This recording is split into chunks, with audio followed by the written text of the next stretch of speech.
This is Marcus Hollinger, and this is the 116 Live Show on Holy Culture Radio, Sirius XM Channel 154. Welcome to the 116 Live. My name is Marcus. I'm one of your hosts, and I'm here with my good friend Ace Harris. And again, this is the 116 Live on Holy Culture Radio, Sirius XM Channel 154. Today, we have a very special guest in studio with us. We're joined by the one and only, Porsha Love. Come on, let's go. I gotta do I need some sound. I need some sound effects, bro. Thank you. Give it up for Porsha Love. You probably heard her on one of Reach's breakout records the past couple of years. Yeah. Don't Worry About It, which again, I mean, just amazing record. Porsha, you slid. Thank you. All over that thing. Holy girls up. You know, if you heard the record, I'm sure you've seen the music video, which was, I think there are videos that you watch that really kind of cement a moment or really, you know, and that was one of those videos. Absolutely. So that's what we're sitting in with Porsha Love. Porsha, how are you doing today? How are you showing up today? I am, what Mariah say? I'm doing the best I can with what I got. Hey, love it. Yeah, I'm showing up as me. Yeah. Like, in whatever way that looks like. Mm-hmm. I expect my fruit to speak for me. Yeah. So however my fruit is what I'm standing on. So no doubt. Like not trying to perform, not trying, as a creative, sometimes you show up, like even to events and stuff, you got to put on face. Yeah. Like, oh, I gotta, hi, da-da-da-da, but today I'm chilling. But you know what? I will say though, some people put on, every time I'm around you, you just like bright up the room. Oh, thank you. Like it's just fun. Like I'm like, your Porsha is fun to be around. You're smiling, you're encouraging, you're fun, and you low key hilarious. Thank you. Oh yeah. I be trying. Yo, thank you. If y'all don't follow Porsha on Twitter, you're gonna get some ministry, some edification, and you're gonna get some clap back and some laughs. So and some makeup tutorials too. Oh, yeah. So yes. I love Twitter. Yeah, so you had the Don't Worry About It joint, the Helga joint, and I love your wordplay, and the way you show up on the records is also just how you show up in person. And I wanna maybe start with asking Porsha, who is Porsha Love in her own words, and what informs the creativity that Porsha shows up with? Who is Porsha Love? I mean, I really can't be boxed in. I'm just a regular girl who loves God, and I love people. Like, I genuinely love people. Yeah. And I want them to feel that, I try to be present in every situation so that people can know that I'm present with them. Right. But yeah, I'm just a girl. I love God. I love people. I'm creative, and I love to express that in whatever way I can. So I'm curious, like, let's take a trip back. Yeah. So we know the Porsha Love post all, I got to know you through seeing you on Rapzilla and just seeing you and like, okay, she's shout really out dope. Rapzilla. Yeah, shout out Rapzilla. Okay. And so I'm sure there was a Porsha before some of that. Like, you're naturally very nice and kind. Walk us back, like, Oh Lord. take us back to, is there a BC story? Is there a Porsha, like, I want to know, like, how'd you get here? You know what I'm saying? Okay, the BC Porsha Love was out of control. I mean, I always had like this bubbly aspect to me. Okay. But I was impulsive. Okay. So like, people with extreme personalities, they don't really, without Christ, you don't know how to control it. So it's like, I'm extremely happy, but I also could be extremely upset. Okay. And I also could be like, saying what I want to say because I can do that. Oh, your clapback game was... Yeah. I was not... Still. I mean, no. She being nice. I just was not like considerate of everyone, or just being as kind as I could. Like, if you hurt my feelings, I'm going to demolish your feelings. Like, I just went to the extreme. It's like, you said a little, okay, I'm going to say a lot. So, I don't know. Yeah, I definitely had to grow up. But God brought me through that. And now who I am, like, experiencing life will humble you.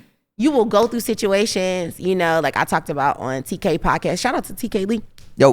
But I talked about on her podcast how I lost a lot of people. Like, everybody who raised me have passed on. Wow. So experiencing that while being single, while being young, while still trying to figure out my own self and figure out my own life, you know, it really humbled me and put me in a place where, you know, people say, oh, I lean on God. I ain't had no choice. That was it. I ain't had nobody else. You know, it's like I knew I couldn't go back to what I'm used to. Why couldn't you go back? What about you was like, man, I know, because I know you're from Detroit, but you know, tell me about what going back looked like and why you couldn't go back to that. Yeah, just going back to drinking, smoking, keeping it clubbing. Real. Yeah, like, you know, just really living my life based off of how I feel and not by the Spirit of God. It's like, oh, I'm depressed. Okay, it's a Tuesday. Let's turn up. You know, let's get undepressed. Yeah, let me drink some. Let me smoke some. Let me, you know, do whatever would satisfy my flesh when really, like, my spirit was broken. And I knew that there was no fulfillment in that. I knew it. It's something when you, like, come into Christ. Yeah. You just have a certain wisdom, a certain discernment,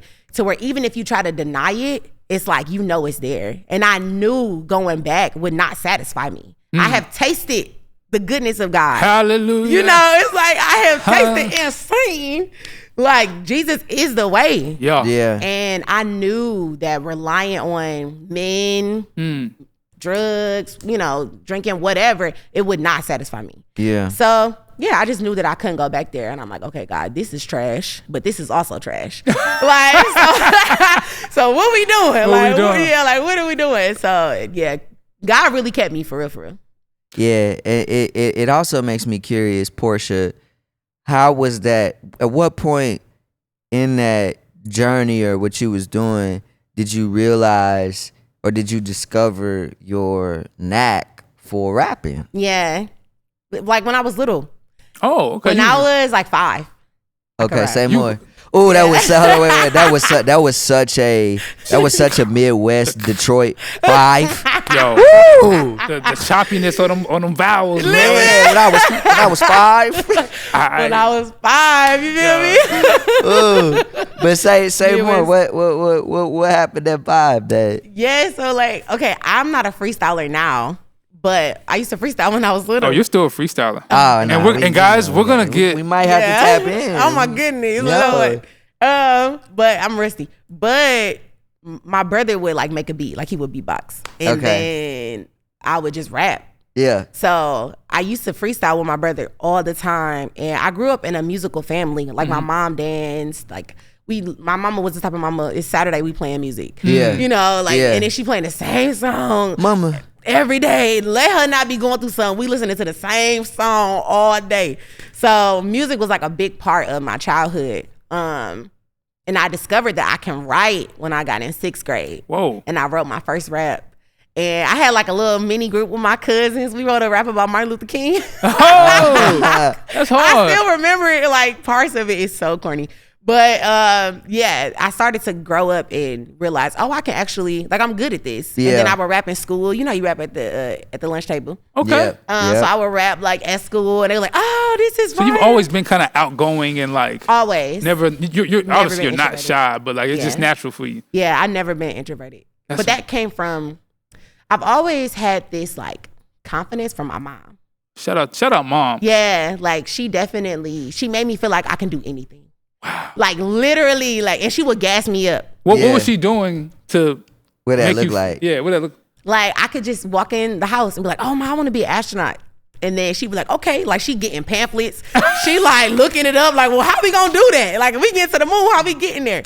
Like, my mom really made me feel like I could do anything. Man, that's amazing. So, yeah, I get that from her. I sense that. I when you speak, you just light up about your mother. That's amazing. So Did you have any? You were rapping. Yeah. Were you recording? The producer in me is curious. Like, is there like a Porsha Love like mixtape out there? Like, yeah. Well, I wasn't Porsha Love. Okay. I was not Porsha Love. Can we BC. care to share the name, or is it? Yeah, I can share it. Okay. Well, they're not gonna find it. But my name I'm doing a Google search. My name was Beauty. Okay. Yeah. Okay. So that's what this is actually. But my name was Beauty before Christ, and I had a mixtape called Beauty the Beast. Ooh. Yeah. So it was fire. Might have to do with the Lux. I mean, okay, let's go. Yeah, so I used to, we was rapping. I didn't start recording until I got to high school. Okay. And so before then, I was just like writing because, you just don't know where to go to record. Right. So then when I got older, my friends had a studio, and then I would just go and record at his studio. And that's when I actually started like making music. And I went viral in the world. Like, we was on the radio, we was rapping at the clubs. What? Yeah, it was like crazy. Like, I've always been a girl's girl. So I wrote an anthem like in response to what a guy had wrote in the city. It was like a local rapper, but he was like super popular. And it was all about dogging girls. And I was like, I can't have that. We gotta stand up and go against them. So leader. then me and my friends got together and like retaliated, and then it blew up.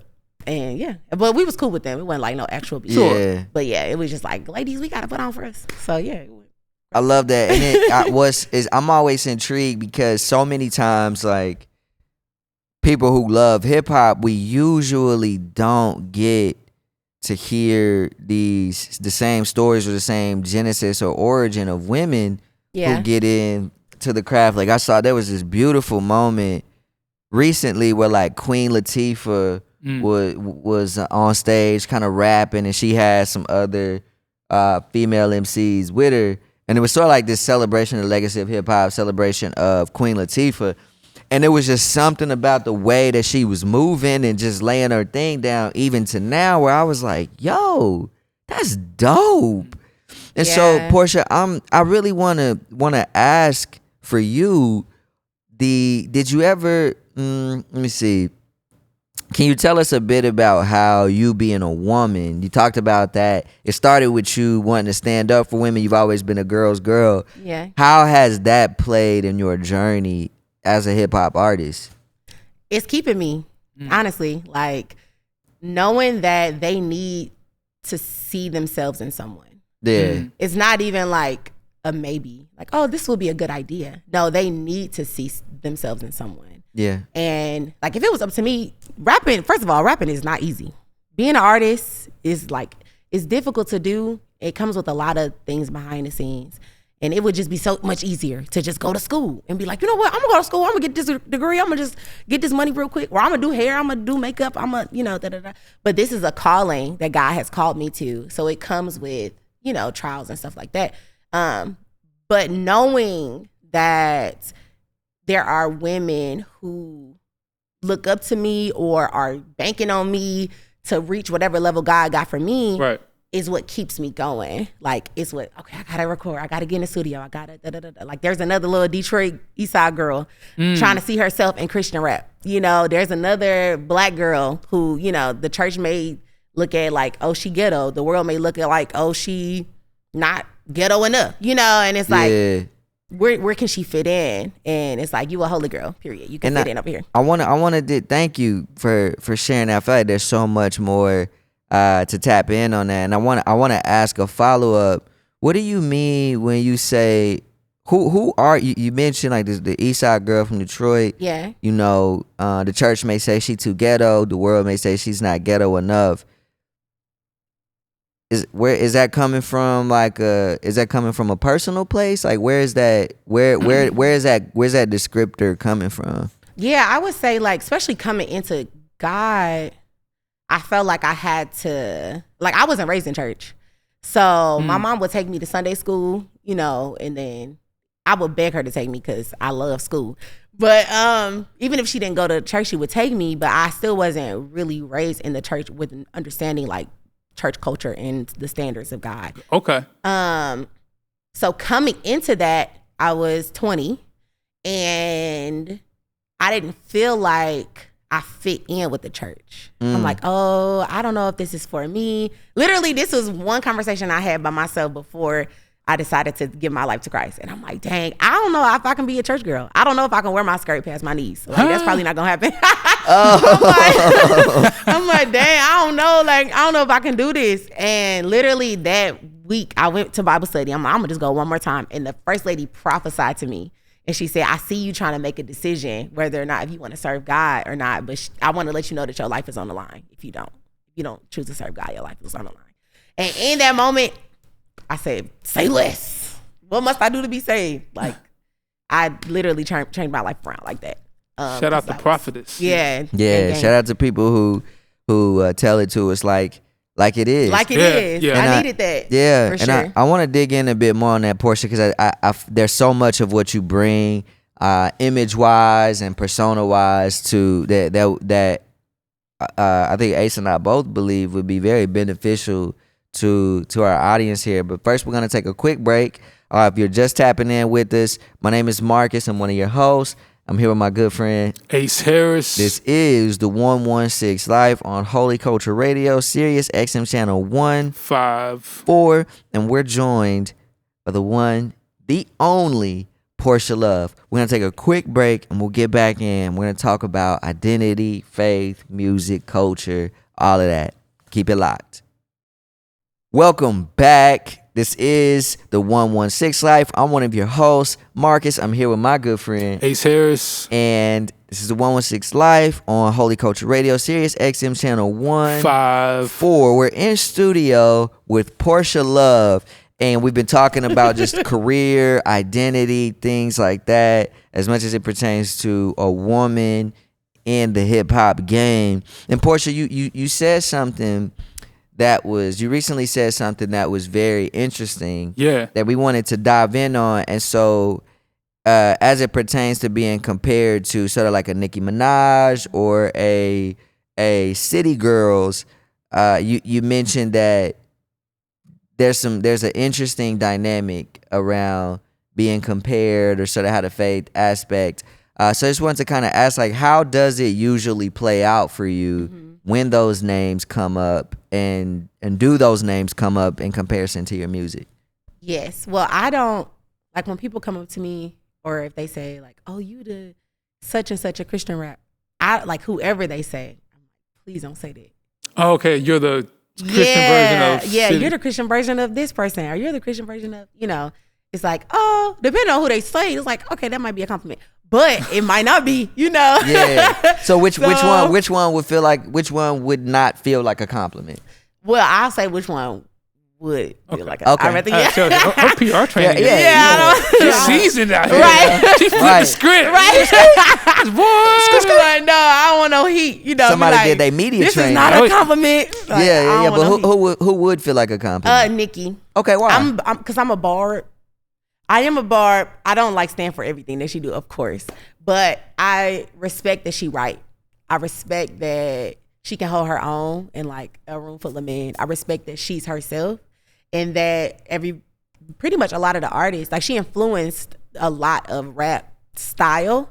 I know a lot of her influence came from Kim, like as far as how she dressed and stuff like that.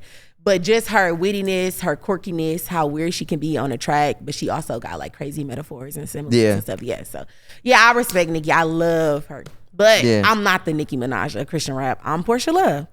Yeah, I'm me. And, it's just a lane that God has me in, that I'm not this of that. Yeah. Like, I'm just me. I want to ask a follow-up to that. How would you respond to because your brand and your platform, and this is something that we've talked about on this show, your brand is Holy Girls, right? Yes. Like, you standing for the Holy Girls, but you also mentioned that you love Nicki Minaj and you respect what she's doing. How do you hold how do you hold that tension? Yeah, I can. Well, I don't only just love Nicki, but like, I love Glow. I love Lola Brooks. I love the City Girls. I love what they are doing, like, as far as artistically, not as far as standards. So to be a holy girl is basically a woman who doesn't compromise her kingdom standards for culture.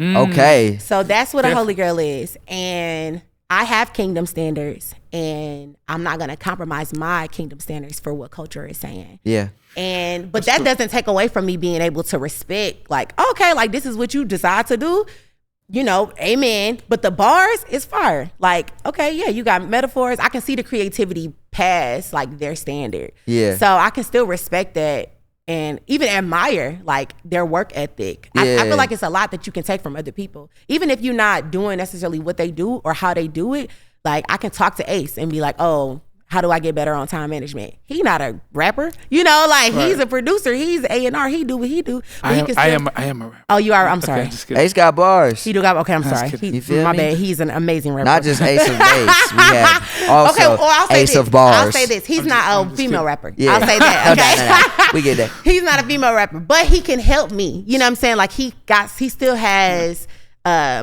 knowledge far beyond that, you know, of what I have in certain areas that I may want to grow in. So I can still admire that and glean from that, even though we are in two different lanes. That's basically what I'm saying. I think that's phenomenal what you said, and it kind of made me think about another question I wanted to ask you. Being a woman of the faith, holy girls, how does tell me some things that you don't love the way people engage you being a woman who raps, and what are some things that people can learn to do better with how? Because I feel like the knee jerk reaction is like, yo, I see you. You know, my daughter don't have to listen to this or that, and you are this and that. Tell me about a way to help people engage what you do in a way that's not so cliche. Yeah. And it's women's History Month. Yeah. Yes. So I think we could I think as men we can always learn more from women. Yeah. So educate our audience and us about what it means like to be a holy girl and how to engage and interface with them. Well, first I would say don't compare us. Okay. Because you're not gonna walk up to a male and be like, oh, you're this or that. Majority of guys don't get that. Like majority of guys are not necessarily fighting for the top. Like they can, from the outside looking in, I feel like there's a table and they can be comfortable at that table. And, and everybody can acknowledge their creativity in different ways without putting one over the other. But with women, I feel like other people are like, oh, you have to be the best woman or the best this or the best that. Why we can't have the table that y'all have? Like why we can't just equally be different but dope? Yeah. You know, so I would enjoy us not being compared to anyone, secular, gospel, you know, the singers. Like, no, we just us. Yeah. And we thriving in our lane and we killing it. I can't do what she do. She can't do what I do, but we killing what we do. Yeah. You know what I'm saying? Individually. So first I would just say like, don't compare us. Yeah.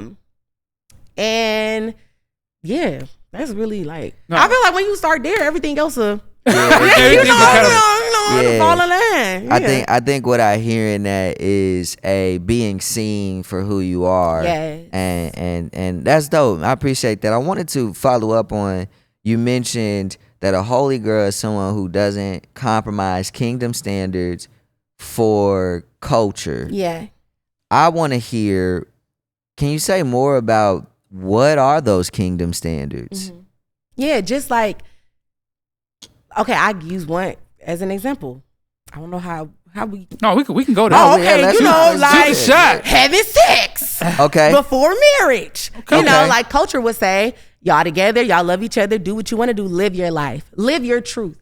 You know what I'm saying? Like culture would want you to follow your heart. But kingdom is like, oh, you want to get down with the get down, you need to get married. You know what I'm saying? Like, but there's also a process in even that. So just knowing how God says that you should live your life and submitting your desires to his will is really what it's about. So if let's I want to stay a bit more on that. From why is that what makes that a top of mind type of thing? Sex. Yeah. What makes that a top of mind value or something that feels like a pillar in the holy girl lifestyle? Yeah, well, I wouldn't say it's like the top. It's definitely up there though. Okay. Because, you know, fornication is the only sin that you can do unto yourself. Yeah. And it really traps you. Like lust is everywhere. Yeah. Lust is just, you know, it's changing the world. It sells. Sex sells.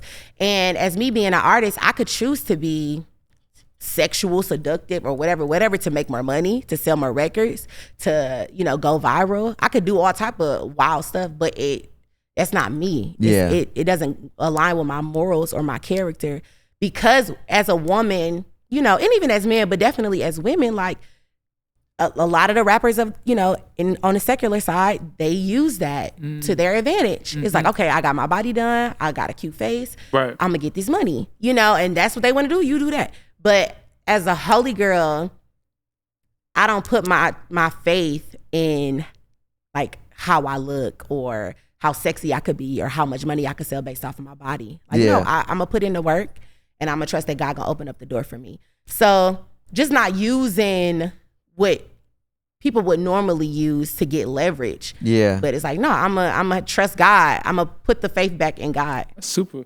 Yeah. And I, not to stay there, I think that's why I feel like what you do is so important for culture, for and not just women. I want to say this. What you do is important for men too, in a huge way. Yes. And I don't know if enough men are saying that. Ace, what you mean by that? Men, my context is like Christian rap, Christian culture. This is where we're at, but maybe even Black culture.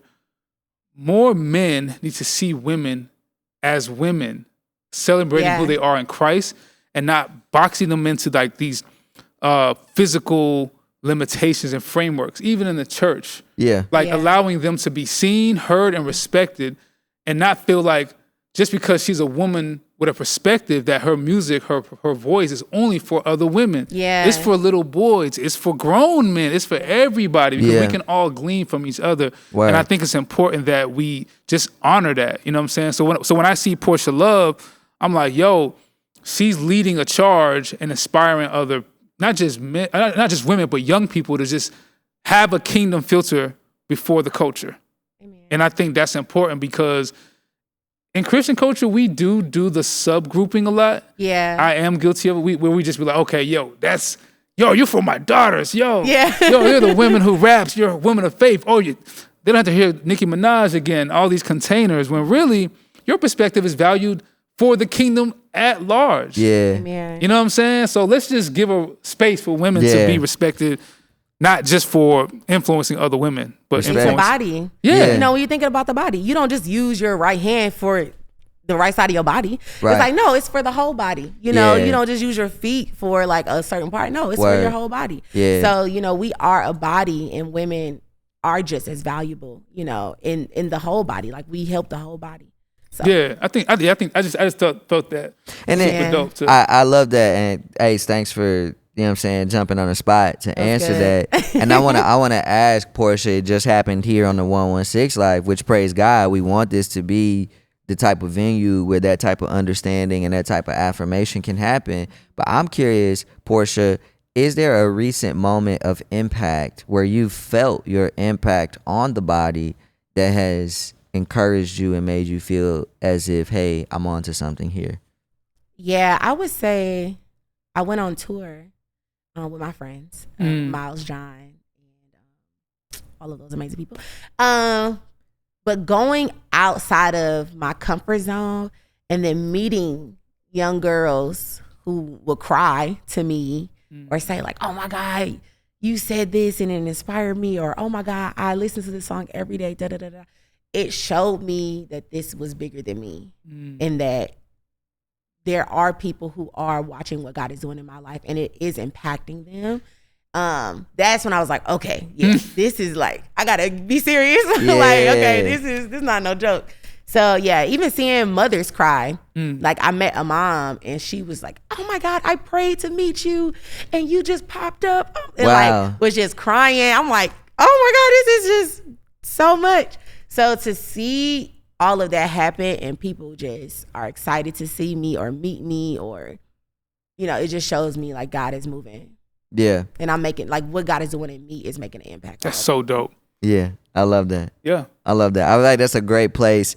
If you're listening in, we're going to take a quick break. Once again, my name is Marcus. I'm one of your hosts here with my good friend Ace Harris. And this is the 116 Live. Today we're joined by the one and only Porsha Love.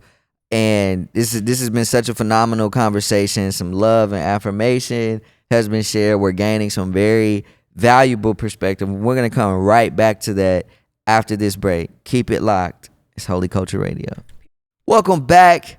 This is the 116 Life. If you're just joining us, if this is your first time joining us, welcome. My name is Marcus. I'm here with my good friend Ace Harris. and we're here at Reach Records for 116 Life Holy Culture Radio, Sirius XM Channel 154 today with Porsha Love. And it's been an incredibly educational, affirming, and just, I want to call it a family-like experience where it truly feels like we're just hanging out with our sister and she's telling us what life is. She's just telling us what life is like and what it is. Just kicking it. Thank you for being here with us today, Porsha. This has been really cool. I appreciate this one you. for sure. Yeah, I know you.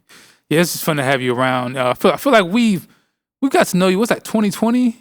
Around? Well, no, I feel like 2019. 2019. Okay, it was a while back. Yeah, because I tagged you in one of my songs. Oh yeah. And I replied or something. You did. Yeah. You replied. It was like, oh, I love this. Like, I like your holy bars. You said like holy. Like, I said that. Yeah, it was more like I love your like holy, like your Christian. Oh, okay. I like seeing people who are artists. Yeah. It can be done differently, but own their faith in their music. Yeah. Obviously, this doesn't mean everybody needs to sound like a sermon, but I need to feel like that's something that's important for me when I'm working with artists. Like, yo, what's your distinction? I think I've said that a lot of times on different platforms. So I heard that about it, and I was like, oh, this is dope. I hear the distinction. I hear the energy. I see the charisma. This is fire. No, we've been tapped in. Yeah. Forever. And also, I think Porsha has said this earlier. I think I want to follow up and just kind of ask you, like, you said you love people, which I see that clear as day. I feel like you're always rolling deep. You know what I'm saying? Yeah. You got the game with you. But it's one thing to love people. It's another thing to love people and move them towards something. Yeah. And talk about what you do practically. Like, a lot of Christian hip hop artists have said this, and it can be debated. They'll say something like, have you heard it before? Mark is like, yo, rapping is not my ministry. It's my art form where I express God's creativity through it, and He gets the glory. And I'm okay with that to some degree. Yeah. But then my question is, but where are you? Where are you doing ministry? If rap isn't it, where are you showing up? Yeah. So if Christian hip hop isn't your ministry, well, what is your ministry? Right. Yeah. And so I feel like Porsha is someone that I've seen the artist aside. I feel like I see you out in these streets, galvanizing people, moving people. Talk a little bit about that, and Yeah, well, it first started, like before I even started rapping, I was saved for 2 years. I didn't know Christian rap existed. So I really had that root of like getting changed. Like, let me get changed. And then the church I was in, we used to feed the homeless. We would like go out and just like very community based. So I got a lot of those roots from there. Mm-hmm. And then discovering Christian rap, I'm like, oh, okay, like I can be a rapper. Like I don't gotta do what I used to do. I can like rap for God. Let me switch over. So now coming into Porsha Love, I still have that desire for change. Like I want people to change. I want people to be free. I want people to experience what I've experienced, and I pray that it's even on greater levels because I know what comes, like the fulfillment that comes with it. Right. Being somebody who did not know that this life existed, I'm just moving. Like I didn't know you could have joy for real. I didn't know like you could have gifts in the spirit. I didn't know you could talk to God. I didn't know you could have that relationship with Him where you can see Him and hear Him and feel Him. I didn't know that existed. So to come into this life, it's like, oh my, like I'm a kid in a candy store. Like, and I want to give it to everybody. Man. You know, it's like, oh my God, you don't have to do this. You can do this. You don't have to feel this way. Like God can give you peace for that. I love that. Like God can, you know what I'm saying? Like I was blown away. Yeah. Like literally at the goodness of God. And I'm like, I gotta tell my sister, tell this, tell that. So it really comes from that place. Yeah. I love that, Porsha. What I hear you saying is so much of your ministry and so much of who you are has everything to do with what you've experienced of God. And I love that because oftentimes it seems as if as believers there's sort of a culture or a way of being that doesn't feel like it actually has something that it's holding on to, but is more just trying to like dictate to other people like what they should and shouldn't be doing. Whereas what I feel with you, there's a no, let me share with you what I have. And that brings me to a question I wanted to ask. Coming back to something earlier you said, man, like when I first was weighing it out, I felt like maybe I'm too ghetto or, you know, whatever. And I would be curious, Porsha, to ask, what would you say to someone who may be wrestling currently with that same question, where it feels like, and the adjectives can change, right? Like, man, I'm too ghetto. Or I remember I asked a young man at my church, I was like, yo, bro, what's it gonna take for us to raise the spiritual temperature of men at our church?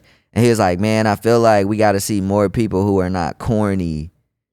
It's like he said it seemed like the people who are like fully all in on God and ain't compromising, they're also corny. And he was saying so, and not that so much I agree with that, but I could feel where he was coming from. So I'm curious, Porsha, what would you say to someone who's wrestling with those, like, man, I feel like I'm ghetto and that's who I am, and I feel like that ain't compatible with the faith. Like, what would you say to someone who's in that space? Well, first, I don't feel like I'm ghetto, but I felt like that they would think I'm ghetto. Okay. Yeah, I'm not ghetto. I didn't feel ghetto. I'm definitely spicy, you know, little hood. Yeah. But I felt like that they would perceive me as being ghetto, and that would hinder my community, or like I would just feel ostracized. Like I'm in this one community where I completely blend in. Yeah. Like we all city girls, you know, like we all turn it up, whatever. And then I'm over here where it's like I don't fit in over here. Got you. So I would just say to that person, like, first, there is space for you. Like if you feel like you don't blend in with the church or you don't blend in with God, you have to understand that He is the creator. Like He created you. He made you and formed you. There is room for you.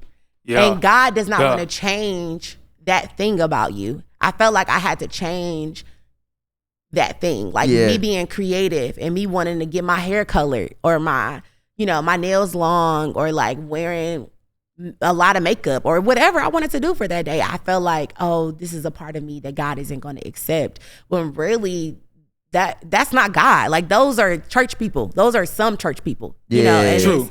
And it's like, you know, those aspects about you, that creativity, God gave that to you and He wants you to use it, but now He wants you to use it for His glory. There is room for you. You don't have to feel like I don't fit in with the church. No, you fit in with God. Yeah. And God will give you community. He will give you community to push you and help you, and, you know, so you can see yourself in your community. Yeah.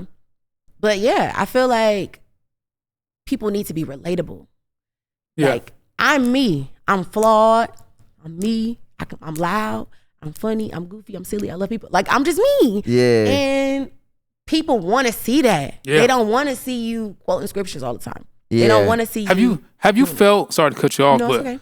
Have you felt resistance from certain, not to like, you don't have to call a name, but just maybe there's a moment where did you feel resistance from certain church cultures? Because every church, subgroup, denomination, there's like cultures that uphold these things. I think we don't do enough time talking about it. I think what your friend said really speaks to mind, like, oh, there's an undercurrent of a culture that this group is flowing in that can be not appealing to this other group. Yeah. So have you experienced that, like in a church culture where you're like, dang, they're not trying to accept me for Porsha? Absolutely. Yeah, for sure. Even like going to events and like I wear pants. Like I'm completely covered, but I'm wearing pants. And then, you know, like when I rap, I'm aggressive when I rap. It's you know, like on that stage. We here, you know, like we turning up. We ain't come here to be cute, you know, like we can be cute later. So like when I perform, you know, some people might not be accepting of that, or they might think I sing. So I get the mic and they like, oh, she's not a singer, she's a rapper. So I have had that experience where people were like, I don't know about this girl, or even when we drop Don't Worry About It. I was called a Jezebel. Whoa. Yes, I was called, this lukewarm music, this, y'all not modest, y'all not da-da-da-da. What? We're not modest? You literally couldn't see nothing on us but our forearms. But they was just going in on us, Huh. And How did that feel? Initially, I thought it was funny. That's amazing. Well, That's amazing. I was like, oh my God, like, this is crazy. Like, y'all is insane. And then, like I said before, when I was on this panel, I felt sorry for them. Genuinely, I felt sorry for them because I am literally a purity advocate. Like, I have not kissed in 11 years, guys. Like, I take my purity very seriously. So you thinking I'm promiscuous is a sad judgment of your discernment. Ooh. And I genuinely felt bad. I'm like, dang, they don't see, like, I am a daughter of God and I'm not on that type of time. Like, we really just trying to have fun and trying to be inclusive and just be ourselves. So yeah, that was a wild experience, but yeah, it happens. Gosh. So much. I mean, there's so much. I don't even know what to say. It's like, Yeah. But again, I think that's what makes you special, Porsha. That heart posture, man, that's a reflection of their discernment. And speaking of discernment, I'd love to hear, Porsha, for those who may be intrigued, maybe this is their first time hearing about you, maybe it's their first time really seeing how you move. And they're like, okay, I'm tapping in, I like this. Are there any things that you do to keep yourself in this rhythm? Because it's a very creative life that you're living. There's not a lot of people who are doing what you're doing and moving the way that you're moving. Are there some practices that keep you grounded? Mm-hmm. And if so, would you mind sharing some of those? Yes, I love that you said rhythm. Yeah. Because I have that in my phone. Like, my relationship with God, I consider it a rhythm. Yeah. And when I don't spend time with him, I'm off track. So it's like, I got to get back in the rhythm. I got to get back like in the flow of like this dance that me and God is doing. And that is what keeps me grounded. Like, my relationship with God. It's like y'all married. And when you go out, you out in this world, you going to live your life, but you have home to go to. It's like, okay, I know when I go home, I can unwind, I can be myself. I'm free. All guards is down. I can be myself. Yeah. So for me, it's like that with God. It's like God is home. Like, I can go home to God and I fill up with God. I got to read my word. I got to pray. I have to fast. It's not an option for me. If I don't do that, I'm not myself.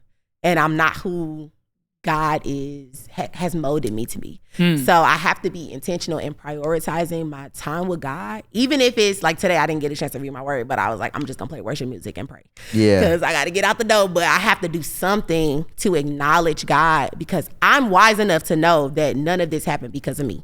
Yeah. Like, I'm not a foolish woman. I'm not that creative. I'm not that smart. I'm not that nice. I'm not that good. I'm not whatever. Like, God has blessed me to be able to be here.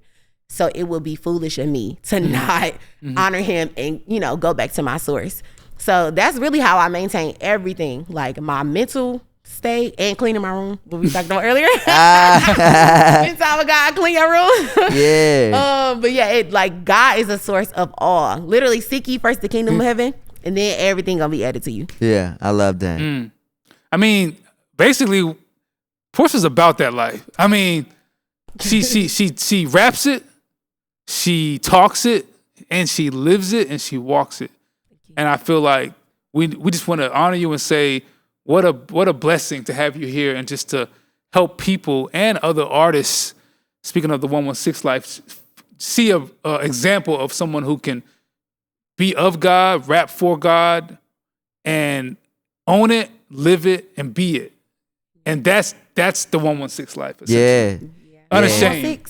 And I think to score that a bit as well, I think about in scripture where Paul talks about how it was either in Corinthians or Ephesians where he talks about that they were the epistle to the rest of the world. He's like, you are you're our epistle. We don't have to give a defense for ourselves because we have you to go and show what it is that we've preached and the power of this gospel and the witness of Christ. And I think about that.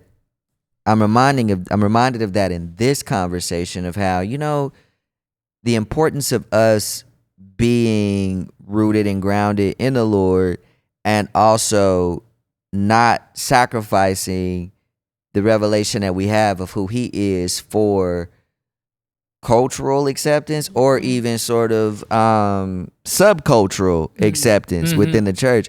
Because when we do that, we're missing out on that opportunity to be a letter to others of who this God is and what he's about. And I'm just so grateful, Porsha, for the way that you allow yourself to be a letter to the rest of us, to read your life, to read, how you're showing up, and to say, you know what, let me go check out the person who wrote that letter. So thank you for being with us today, Porsha. This has been super cool. If you missed this conversation, you must go back and read this letter. Got to. Check out this life this 116 life that Porsha has been living. My name is Marcus. I'm Ace Harris. And again, this is the 116 life. We've been sitting in with Porsha Love. We want to give a shout out to Holy Culture Radio, Sirius XM Channel 154. And we hope that after listening to this show, you're blessed and encouraged. Go be well. We'll see you back here next week.